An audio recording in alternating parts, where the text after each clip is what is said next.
Tuwing tag-init, nakaugalian na ng mga Pinoy ang mag-beach. Pero mga kapuso, mag-ingat at baka kayo po ay madali ng mga pesteng niknik na ang kagat. Aba, napakakati at napakasakit. At kung mabiktima po niyan, ano nga ba ang pwedeng gawin? Kuya Kim, ano na?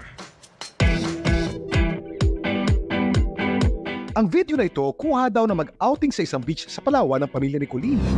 Pero kinagabihan, si Colleen ay may napansin. Ang kanyang balat, nagkapantal-pantal. Ang dami niya talaga. Galaki siya ng piso sa front ng legs, sa likod ng hita, sa gilid. May isa ako nandito banda sa leeg. Kinaumagahan, tumitigas siya. Parang may something siya sa loob. Mas kumakati na siya. Para siyang may bilog na tubig-tubig. Kasi sa kakakamot ko na pala yun.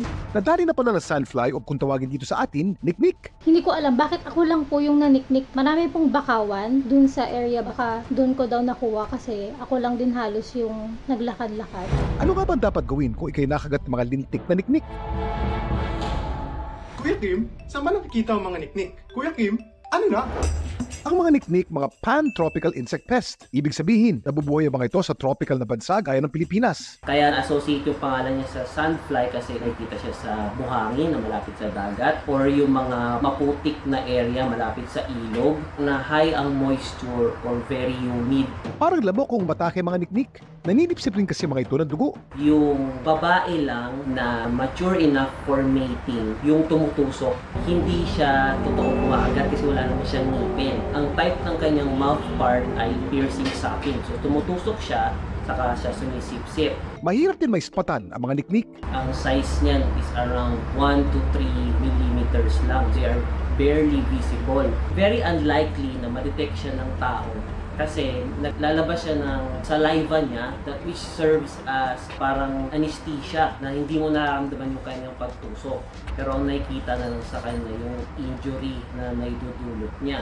Kaya sa mga may balak pag-beach, mainam na magsuot ng pamprotekta sa mga niknik. Kung naka long sleeves or rash guard, pag alam nating merong niknik sa area, dapat naglalagay din tayo ng insect repellent lotions or cream para maiwasan yung mga pagkagat.